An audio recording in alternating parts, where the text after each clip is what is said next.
पर खबरी समाचारों में सबसे पहले हेडलाइंस।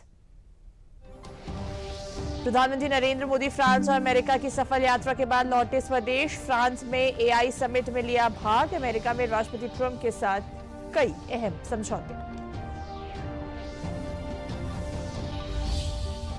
विदेश मंत्री डॉक्टर एस जयशंकर जर्मनी में म्यूनिख सुरक्षा सम्मेलन में हुए शामिल। पैनल चर्चा के दौरान कहा, भारत एक ऐसा लोकतंत्र है जिसने किया है अच्छा प्रदर्शन। वाराणसी में काशी तमिल संगमम के तीसरे संस्करण का उद्घाटन आज। शिक्षा मंत्री धर्मेंद्र प्रधान, यूपी के सीएम योगी आदित्यनाथ, एल मुरुगन रहेंगे मौजूद।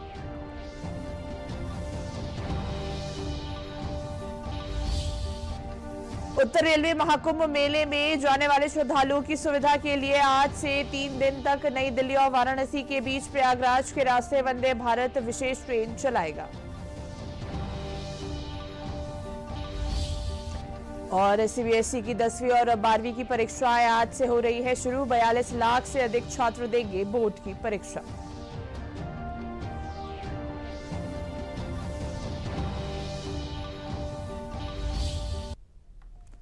और अब खबरें विस्तार से। प्रधानमंत्री नरेंद्र मोदी अपनी फ्रांस और अमेरिका की महत्वपूर्ण यात्रा संपन्न कर स्वदेश लौट आए हैं। इस यात्रा के दौरान प्रधानमंत्री मोदी ने फ्रांस के राष्ट्रपति इमैनुअल मैक्रों, अमेरिकी राष्ट्रपति डोनाल्ड ट्रंप से मुलाकात कर विभिन्न द्विपक्षीय वैश्विक मुद्दों पर चर्चा की। प्रधानमंत्री मोदी ने फ्रांस में राष्ट्रपति इमैनुअल मैक्रों के साथ आर्टिफिशियल इंटेलिजेंस की सह अध्यक्षता की। इसके बाद दोनों नेताओं ने व्यापार, निवेश और हिंद प्रशांत क्षेत्र में सहयोग को लेकर चर्चा की। वहीं अमेरिका यात्रा के दौरान पीएम मोदी ने राष्ट्रपति डोनाल्ड ट्रंप से मुलाकात की। दोनों नेताओं ने व्यापार, रक्षा, ऊर्जा प्रौद्योगिकी जैसे अहम विषयों पर विस्तृत चर्चा की। यह मुलाकात राष्ट्रपति डोनाल्ड ट्रंप के दूसरे कार्यकाल की शुरुआत के बाद पहली बार हुई। पीएम मोदी और अमेरिकी राष्ट्रपति डोनाल्ड ट्रंप की दोस्ती जग जाहिर है। इसी दोस्ती को मजबूती देने के इरादे से अमेरिकी राष्ट्रपति डोनाल्ड ट्रंप ने अमेरिका का सबसे खतरनाक और लेटेस्ट टेक्नोलॉजी से lace fighter jet F-35 Bharat को देने की पेशकश कर दी। देखिए रिपोर्ट। पीएम मोदी और अमेरिकी राष्ट्रपति डोनाल्ड ट्रंप की दोस्ती जग जाहिर है। इसी दोस्ती को मजबूती देने के इरादे से अमेरिकी राष्ट्रपति डोनाल्ड ट्रंप ने अमेरिका का सबसे खतरनाक और लेटेस्ट टेक्नोलॉजी से lace fighter jet F-35 Bharat को देने की पेशकश कर दी। Starting this year, we'll be increasing military sales to India by many billions of dollars. We're also paving the way to ultimately provide India with the F-35 stealth fighters. Donald Trump ने भारत को जो fighter jet देने की पेशकश की है, अब उसकी खासियत भी जान लेते हैं। F-35 5वीं पीढ़ी का स्टेल्थ फाइटर जेट है जो सुपरसोनिक स्पीड पर उड़ान भरते हुए भी दुश्मनों के रडार से बच सकता है। इसकी सबसे बड़ी खासियत है कि अत्याधुनिक electronic warfare system, hi-tech sensor और ओपन आर्किटेक्चर। अमेरिका का F-35 स्टेल्थ फाइटर जेट सिर्फ एक विमान नहीं, बल्कि आधुनिक युद्ध कला का सबसे घातक हथियार है। इसे दुनिया का सबसे एडवांस लड़ाकू विमान माना जाता है जो दुश्मन के रडार को चकमा देकर हमला करने में माहिर है। F-35 लड़ाकू विमानों की हथियार क्षमता 6000 किलोग्राम से 8100 किलोग्राम तक है। अमेरिका की ओर से F-35 स्टेल्थ फाइटर्स की पेशकश को अगर भारत की ओर से हरी झंडी मिलती है तो भारत गैर नाटो और गैर प्रशांत अमेरिकी सहयोगी बनने वाला पहला देश होगा जो अपने बेड़े में F-35 को शामिल करेगा। दिल्ली में सरकार गठन को लेकर बैठकों का दौर जारी है। प्रधानमंत्री नरेंद्र मोदी के अमेरिका से वापस लौटने से पहले कल देर शाम भाजपा के संगठन महामंत्री बीएल संतोष ने प्रदेश अध्यक्ष वीरेंद्र सचदेवा, केंद्रीय राज्य मंत्री हर्ष मल्होत्रा, चुनाव सह प्रभारी अतुल गर्ग, प्रदेश संगठन महामंत्री पवन राणा के साथ बैठक की। भाजपा के राष्ट्रीय अध्यक्ष जेपी नड्डा और गृह मंत्री अमित शाह राजनेताओं की कई बैठक हो चुकी है। नड्डा दिल्ली के कई विधायकों से भी अलग अलग मिल चुके हैं। प्रधानमंत्री से चर्चा के बाद सरकार गठन की प्रक्रिया को अंतिम रूप दिया जाएगा। धर्म और संस्कृति के दो सबसे प्राचीन नगरी वाराणसी और तमिलनाडु के समागम का उत्सव काशी तमिल संगमम आज से वाराणसी में शुरू हो रहा है। उत्तर प्रदेश के मुख्यमंत्री योगी आदित्यनाथ, केंद्रीय मंत्री धर्मेंद्र प्रधान और एल मुरुगन काशी तमिल संगमम के तीसरे संस्करण का उद्घाटन करेंगे। वाराणसी में इस 10 दिवसीय कार्यक्रम के दौरान अलग अलग क्षेत्रों से जुड़े लगभग 1200 प्रतिनिधि तमिलनाडु से कार्यक्रम का हिस्सा होंगे। तमिलनाडु का पहला 200 छात्रों का शिक्षकों और लेखकों का दल इस कार्यक्रम में भाग लेने के लिए आज वाराणसी पहुंचेगा। वाराणसी के जिला अधिकारी एस राजलिंगम ने काशी तमिल संगमम के तृतीय सत्र के उद्घाटन की तैयारी का जायजा लिया।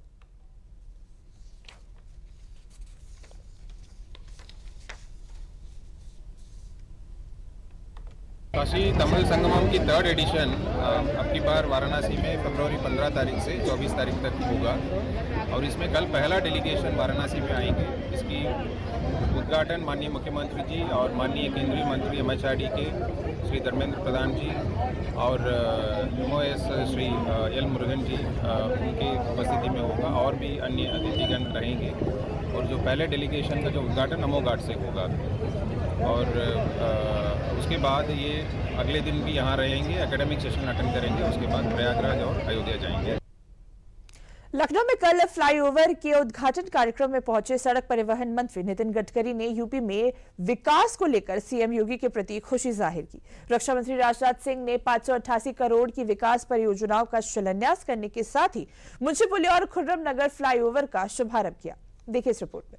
मैं लखनऊ वासियों को यही कहना चाहूंगा कि जो भी विकास इस लखनऊ में आपको दिख रहा है, जो कुछ भी मैं कर पाया उसमें हमारे उत्तर प्रदेश के मुख्यमंत्री श्रीमान योगी आदित्यनाथ जी और हमारे केंद्रीय सड़क परिवहन मंत्री श्री नितिन गडकरी जी का ही पूरा योगदान है। रक्षा मंत्री का ये संबोधन यूपी की राजधानी लखनऊ से है, जहां रक्षा मंत्री ने 588 करोड़ की विकास परियोजनाओं का शिलान्यास किया। इस दौरान रक्षा मंत्री के साथ यूपी के सीएम योगी आदित्यनाथ और केंद्रीय सड़क परिवहन मंत्री नितिन गडकरी भी मौजूद रहे। मैं आभारी हूं आदरणीय रक्षा मंत्री जी का, जिन्होंने न केवल लखनऊ के विकास के लिए बल्कि प्रदेश के विकास को तेजी के साथ आगे बढ़ाने के लिए अपना मार्गदर्शन और अपना पूरा सकारात्मक सक्रिय सहयोग सदैव हमें दिया है। लखनऊ के समग्र विकास को लेकर के स्टेट कैपिटल रीजन की तर्ज पर लखनऊ का विकास हो, उस प्रकार की सुविधाएं मिले, उनका जो मार्गदर्शन था उसी को प्रभावी ढंग से लागू करते हुए आज इसे देश के बड़े मेट्रो सिटी के रूप में लखनऊ को आगे बढ़ाने का कार्य किया जा रहा है। लखनऊ में शुक्रवार को फ्लाईओवर के उद्घाटन कार्यक्रम में पहुंचे सड़क परिवहन मंत्री नितिन गडकरी ने यूपी में विकास को लेकर सीएम योगी के प्रति खुशी जाहिर की। और मैं आप विश्वास के साथ कहना चाहता हूं कि योगी जी ने जो इंडस्ट्रियल इन्वेस्टमेंट लाई, किसानों के लिए जो काम किया, अब उत्तर प्रदेश बीमारू राज्य नहीं रहा, उत्तर प्रदेश देश का एक विकसनशील राज्य हुआ है। इस बात की खुशी मुझे है, समाधान भी है। 14 फरवरी को मुंशी पुलिया और खुर्रम नगर फ्लाईओवर आम लोगों के लिए खोला गया। इस फ्लाईओवर के शुरू होने से राजधानी के लोगों को मिलेगा लाभ। 4.5 किलोमीटर के फ्लाईओवर से लाखों लोगों को मिलेगा फायदा। इस फ्लाईओवर से लोगों को मिलेगा जाम से निजात। राजधानी में रक्षा मंत्री के आगमन पर लोगों को एक बड़ा तोहफा भी मिला। लगभग 3 साल के इंतजार के बाद शुक्रवार को मुंशी पुलिया और खुर्रम नगर फ्लाईओवर आम लोगों के लिए खोल दिया गया। पीएम मोदी की मौजूदगी में अमेरिकी राष्ट्रपति डोनाल्ड ट्रंप के इस ऐलान के बाद 26/11 मुंबई हमले के मास्टरमाइंड तहव्वुर राणा की भारत में वापसी का रास्ता साफ हो गया है। पीएम मोदी ने आतंकवाद के खिलाफ भारत और अमेरिका के साथ का जिक्र करते हुए अमेरिकी राष्ट्रपति डोनाल्ड ट्रंप के इस फैसले पर खुशी जाहिर की। देखिए इस report. Pleased to announce that my administration has approved the extradition of one of the plotters and one of the very evil people of the world, and having to do with the horrific 2008 Mumbai terrorist attack, to face justice in India. So he's going to be going back to India to face justice as we deepen our defense. PM Modi की मौजूदगी में अमेरिकी राष्ट्रपति Donald Trump के इस ऐलान के बाद 26/11 मुंबई हमले के मास्टरमाइंड तहव्वुर राणा की भारत में वापसी का रास्ता साफ हो गया है। पीएम मोदी ने आतंकवाद के खिलाफ भारत और अमेरिका के साथ का जिक्र करते हुए अमेरिकी राष्ट्रपति डोनाल्ड ट्रंप के इस फैसले पर खुशी जाहिर की। आतंकवाद के खिलाफ लड़ाई में भारत और अमेरिका दृढ़ता से साथ खड़े रहे। हम सहमत हैं कि सीमा पार आतंकवाद के उन्मूलन के लिए ठोस कार्रवाई आवश्यक है और मैं राष्ट्रपति जी का आभारी हूं। उन्होंने 2008 के जिसने भारत में नरसंहार किया था, उस मुजरिम को अब भारत के हवाले करने का निर्णय किया है। भारत की अदालतें उचित कार्यवाही करेंगी। तहव्वुर राणा के प्रत्यर्पण को अमेरिका की मंजूरी मिलना भारत की बड़ी जीत माना जा रहा है। मुंबई को आतंक की आग में झुलसाने वाले तहव्वुर राणा कौन है, अब ये भी जान लीजिए। तहव्वुर राणा 2008 मुंबई आतंकी हमले के मुख्य साजिशकर्ताओं में से एक है। तहव्वुर राणा पाकिस्तानी मूल का कनाडाई नागरिक है। मुंबई पुलिस ने 26/11 आतंकी हमले के संबंध में अपनी चार्जशीट में तहव्वुर राणा का नाम शामिल किया था। उस पर पाकिस्तान की खुफिया एजेंसी ISI और आतंकी संगठन लश्कर-ए-तैयबा के एक एक्टिव मेंबर के रूप में काम करने के आरोप हैं। चार्जशीट में राणा पर आरोप लगाया गया कि उसने 26/11 हमले के मास्टरमाइंड डेविड कोलमैन हेडली की मदद की थी। मुंबई में कहां हमले करने हैं, उन जगहों की रेकी तहव्वुर राणा ने ही की थी। मुंबई हमले में 150 से ज्यादा लोग मारे गए थे। तहव्वुर राणा फिलहाल अमेरिका की एक जेल में बंद है। इससे पहले अमेरिका के सुप्रीम कोर्ट ने भी तहव्वुर के भारत में प्रत्यर्पण को मंजूरी दे दी थी। आगरा में RBS कॉलेज ऑडिटोरियम में बजट 2025 पर गोष्ठी आयोजित हुई, जिसका शुभारंभ केंद्रीय राज्य मंत्री BL वर्मा और प्रोफेसर SP सिंह बघेल ने दीप जलाकर किया। BL वर्मा ने बजट को ऐतिहासिक, सर्वसमावेशी और विकसित भारत के संकल्प को पूरा करने वाला बताया। उन्होंने कांग्रेस पर इनकम टैक्स के नाम पर जनता को ठगने का आरोप लगाया।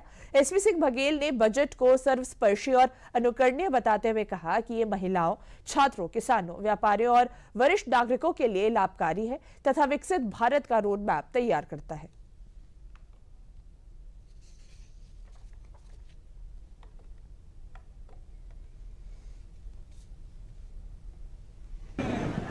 देखिए, ये माननीय प्रधानमंत्री मोदी जी के तीसरे टर्म का माननीय वित्त मंत्री का 8वां बजट था।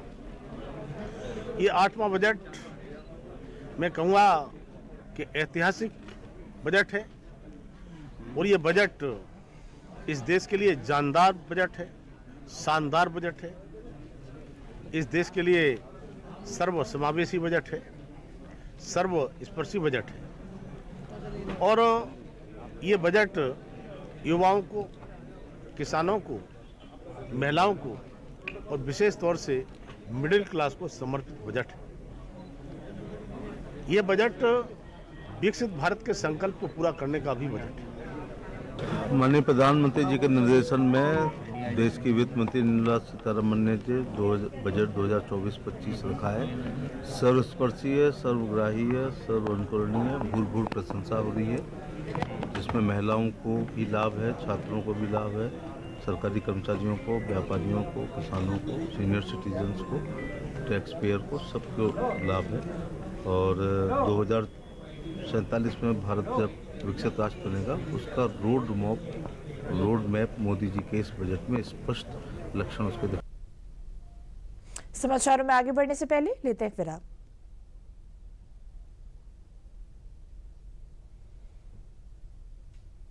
क्या बात है, बहुत फिट लग रहा है। 3 महीने में पैसे डबल, वाह। फास्ट और हाई रिटर्न्स भी। क्या स्कीम है? कल तो नहीं थी यहाँ। और कल होगा भी नहीं। तूने कभी 5 ओवर में डबल सेंचुरी मारी है? ऐसे स्कीम के बहकावे में आके हम धोखा खा सकते हैं। और RBI कहता है अपना पैसा सुरक्षित रखो और समझदारी से निवेश करो। अगर ज्यादा रिटर्न के पीछे भागोगे तो रिस्क भी उतना ही उठाओगे। और फास्ट रिटर्न से बच के, और फास्ट बॉलिंग से भी। RBI कहता है जानकार बनिए, सतर्क रहिए। समाचार में आगे बढ़ते हैं। लखनऊ में MP MLA कोच ने लोकसभा में नेता प्रतिपक्ष राहुल गांधी को मानहानि मामले में तलब किया है। न्यायाधीश आलोक वर्मा की अदालत ने भारतीय सेना पर की गई उनकी टिप्पणी को लेकर यह आदेश दिया। अदालत ने राहुल गांधी को 24 मार्च 2025 को पेश होने का निर्देश दिया है। उन पर धारा 500 IPC के तहत मानहानि का आरोप है।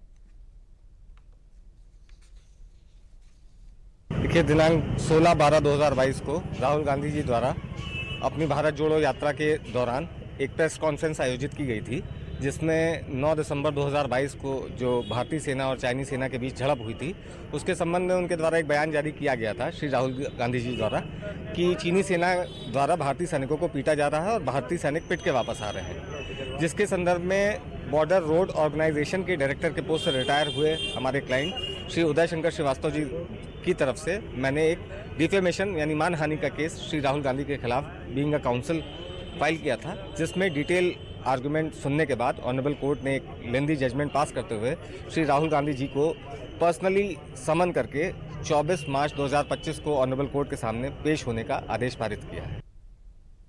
सीबीएसई बोर्ड की 10वीं और 12वीं की परीक्षाएं आज से शुरू होने जा रही हैं। इस बार 42 लाख से ज्यादा विद्यार्थी परीक्षाओं के लिए पंजीकृत हुए हैं।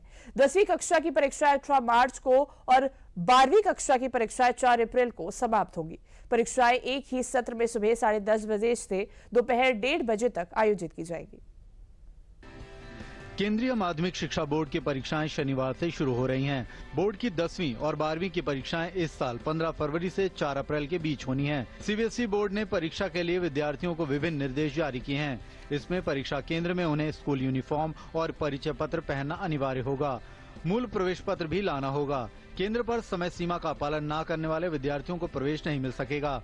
मोबाइल, स्मार्ट वॉच, एयरपॉड और ब्लूटूथ जैसे उपकरण समेत सभी तरह के इलेक्ट्रॉनिक उपकरण प्रतिबंधित रहेंगे। पारदर्शी पाउच में स्टेशनरी और पारदर्शी बोतल में पानी ले जाने की अनुमति दी गई है। सभी जो विद्यार्थी हैं समय पर पहुंचे अपने केंद्र पे और अपना पूरा यूनिफॉर्म पहन के, अपना स्कूल यूनिफॉर्म, आई कार्ड और एडमिट कार्ड उनके पास जरूर होना चाहिए। मैम, क्या क्या सामान लेके जा सकता है विद्यार्थी अपने साथ इन केंद्रों?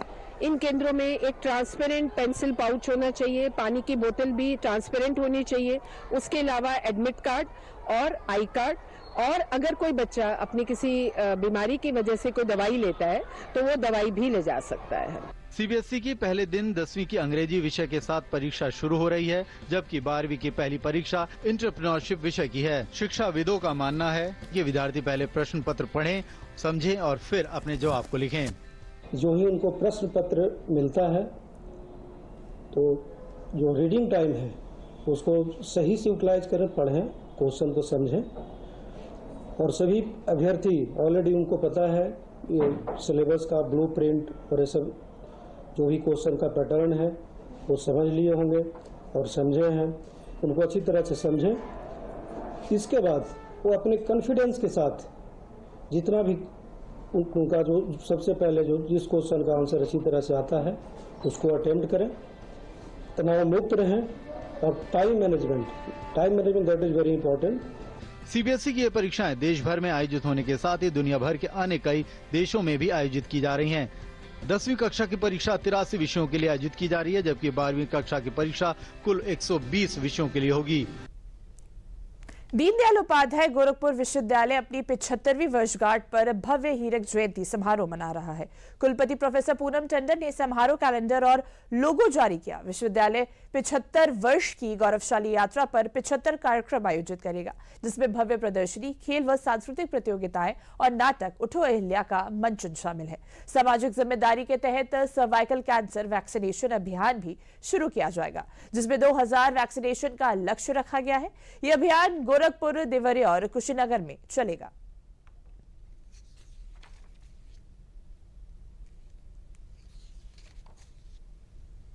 देखिए, दीनदयाल उपाध्याय गोरखपुर विश्वविद्यालय 1 मई 2025 में अपने 75 साल पूरे कर रहा है और इसका जो फाउंडेशन स्टोन था वो उस समय के मुख्यमंत्री पंडित गोविंद वल्लभ पंत ने रखा था फाउंडेशन स्टोन। केमिस्ट्री में इस फाउंडेशन स्टोन को आप देख सकते हैं। बहुत से समारोह इस संबंध में हो रहे हैं, बहुत से कार्यक्रम हो रहे हैं। हमारा ये मानना है 75 events on the occasion of 75 years.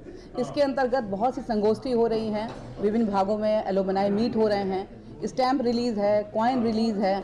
उसके बाद माननीय राज्यपाल जी हमारे बीच में आ रही हैं 3 मार्च को। तो जो हमारा कॉलेज से कनेक्ट होकर जो प्रोग्राम हो रहे हैं उनमें जो विजेता होंगे उनको पुरस्कार वितरण यहाँ पर होगा।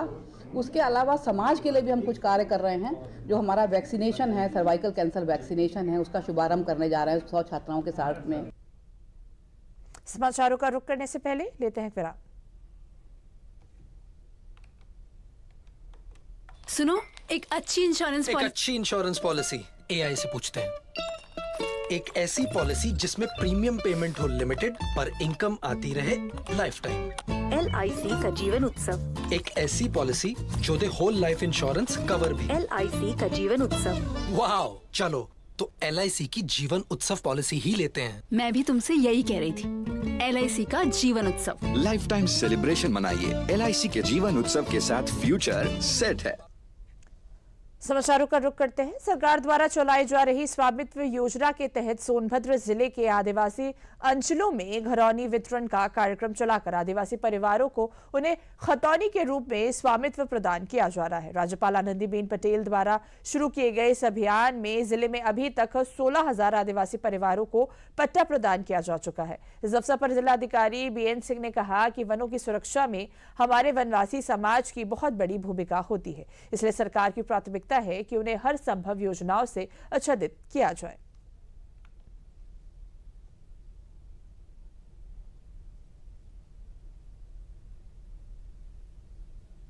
आज खतौनी का वितरण हुआ चौरा गांव में, जहां हम सब लोग यहां उपस्थित होकर के आदिवासी भाइयों को उनके खतौनी उनको सौंपे। वो जमीन पे अब खतौनीदार हो गए, जमींदार हो गए। उसमें सरकार के जो भी योजनाएं हैं उनके उस जमीन के आधार पर उन सभी योजनाओं का लाभ उन्हें मिलेगा। एक बहुत ही अच्छा काम हुआ है और जिससे सभी लोग खुश हैं।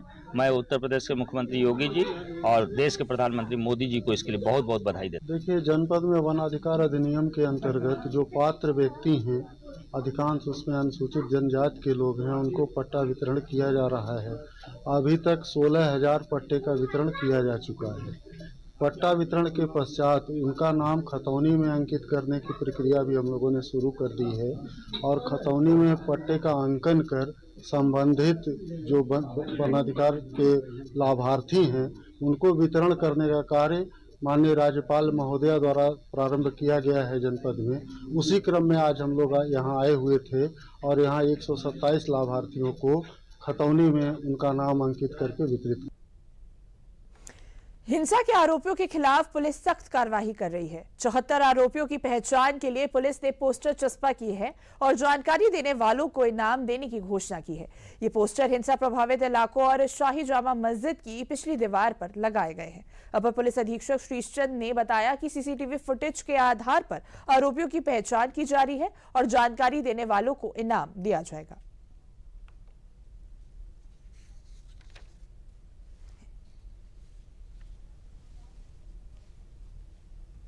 संभल थाना कोतवाली क्षेत्र अंतर्गत जामा मस्जिद के निकट जो 24 नवंबर को हिंसात्मक घटना हुई थी, इस संदर्भ में अभियुक्तों की पहचान हेतु पोस्टर चस्पा किए जा रहे हैं। सीसीटीवी के माध्यम से कुल 74 ऐसे अपराधी प्रकाश में आए हैं जिन्होंने ये घटना कारित की है, जिनकी पहचान किया जाना शेष है।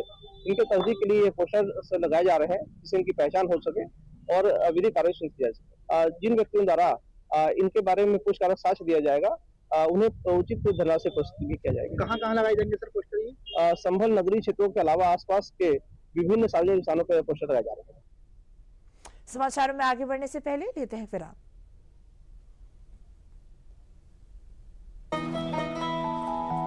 वाह यार, क्या सही हो आप। मेरा भी मन करता है कुछ करने का। मन करता है तो करो। घर की चीजों से टाइम ही नहीं मिलता और हूँ सिर्फ 10वीं पास। आप LIC की बीमा सखी योजना के साथ जुड़ सकती हो। मैं LIC एजेंट बन सकती हूँ? पूरी ट्रेनिंग भी मिलेगी, मंथली स्टाइपेंड भी मिलेगा। स्टाइपेंड भी? ऊपर से कमीशन अलग। LIC बीमा सखी योजना से जुड़ने के लिए अपनी नजदीकी LIC शाखा से संपर्क करें। LIC बीमा सखी योजना, अपनी शुरुआत अपने हिसाब से। तो समाचारों में अगली खबर महाकुंभ से जुड़ी हुई।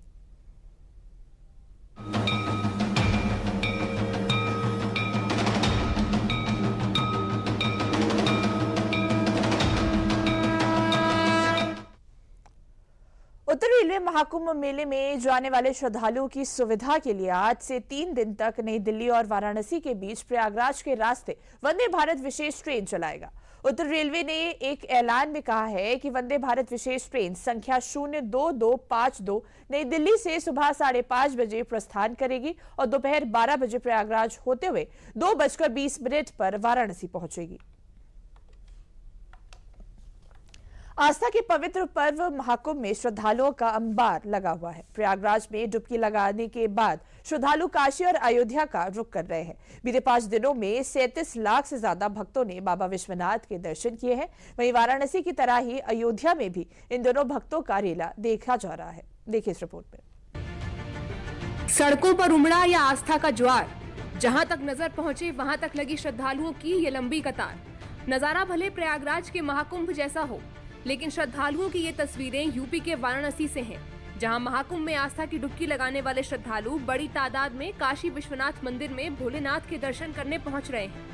दूर दराज से काशी पहुंचने वाले इन देशी विदेशी श्रद्धालुओं को किसी परेशानी का सामना न करना पड़े, इसके लिए प्रशासन भी मुस्तैद है। रोज पिलग्रिम्स की जो संख्या है वो बढ़ती जा रही है। अभी मैदागिन में ये पीछे कोतवाली के अंदर भी जाके लाइन और लंबी हो गई है। सो भीड़ है, बट जितनी संसाधन है बैरिकेडिंग और ये सब बढ़ा के उनको मूलभूत सुविधाएं हैं वो देकर और होल्डिंग एरिया पे बना के कर रहे हैं। जैसे स्कूल्स को भी अभी 8वीं तक के जो बच्चे हैं वो ऑनलाइन से ही अटेंड कर रहे हैं। बताया जा रहा है बीते 5 दिनों में 37 लाख से ज्यादा भक्तों ने बाबा विश्वनाथ के दर्शन किए हैं। वहीं वाराणसी की तरह ही अयोध्या में भी इन दिनों भक्तों का रेला देखा जा रहा है।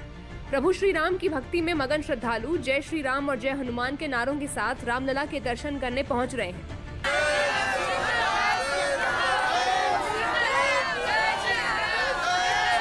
हम गया थे दर्शन करने, वहाँ नहाने के लिए गए थे कुंभ में। हम 3 जगह डुबकी खाया, वहाँ से काशी बनारस गए, वहाँ अच्छा दर्शन किया। फिर यहाँ अयोध्या में आए, अयोध्या में हमने अच्छा दर्शन किया। रामलला की मूर्ति भी बहुत अच्छी है, हमको कोई ऐसी दिक्कत नहीं हुई और अच्छा दर्शन हो गए, बढ़िया। तो राम के दर्शन करके मुझे एक ही शब्द मिलता है, अद्वितीय अद्वितीय अद्वितीय। ऐसा मैंने जीवन में ऐसा दर्शन कभी नहीं किए थे। और सरकार, केंद्र सरकार और यहाँ की जो राज्य सरकार है, मोदी सरकार और योगी सरकार, उसका बहुत बहुत धन्यवाद। करोड़ों लोग जो हिंदुस्तान के प्रत्येक गांव से हर व्यक्ति यहाँ पर आया है, उसका मन प्रफुल्लित हुआ है। महाकुंभ मेले का समापन 26 फरवरी को होना है। माना जा रहा है तब तक अयोध्या और काशी में श्रद्धालुओं के आने का सिलसिला यूं ही जारी रहेगा। उत्तर प्रदेश की सेफ सिटी योजना के तहत मेरठ में पिंक टॉयलेट बनाए जा रहे हैं। साकेत स्थित पिंक टॉयलेट का उद्घाटन नगर आयुक्त सौरभ गंगवार और मेयर हरिकांत अहलुवालिया ने किया। नगर आयुक्त ने बताया कि ये टॉयलेट महिलाओं के लिए पूरी तरह से निःशुल्क है, जिसमें स्तनपान के लिए अलग स्थान और सैनिटरी पैड वेंडिंग मशीन भी उपलब्ध है।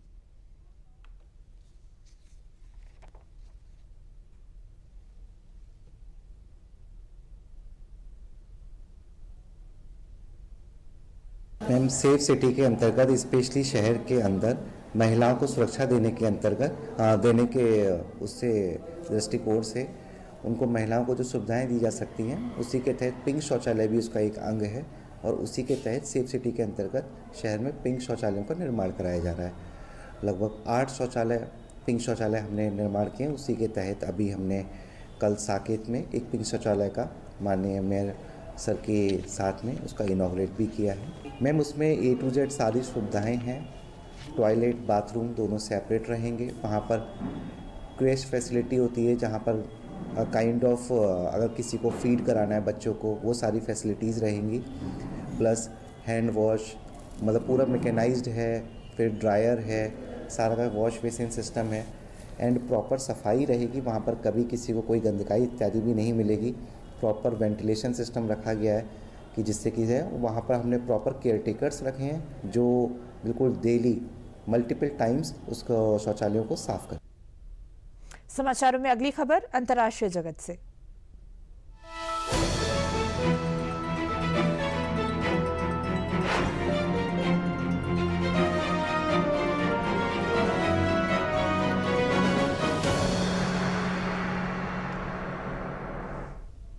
विदेश मंत्री डॉक्टर एस जयशंकर ने जर्मनी में आयोजित म्यूनिख सुरक्षा सम्मेलन में जोर देकर कहा कि भारत के लोकतंत्र ने अच्छा प्रदर्शन किया है। Survive to vote another day democratic resilience विषय पर चर्चा में हिस्सा लेते हुए विदेश मंत्री ने दिल्ली में हुए हालिया चुनाव और पिछले साल हुए संसदीय चुनाव का उल्लेख किया। पैनल चर्चा में नॉर्वे के प्रधानमंत्री जोनास गेहर स्टोरे समेत देश दुनिया के कई नेता शामिल हुए। विदेश मंत्री ने कहा कि वे इस बात से सहमत नहीं हैं कि विश्व स्तर पर लोकतंत्र संकट में है और उन्होंने भारत के लोकतंत्र पर प्रकाश डाला। तो समाचार में अभी के लिए बस इतना ही। मुझे दीजिए इजाजत। नमस्कार।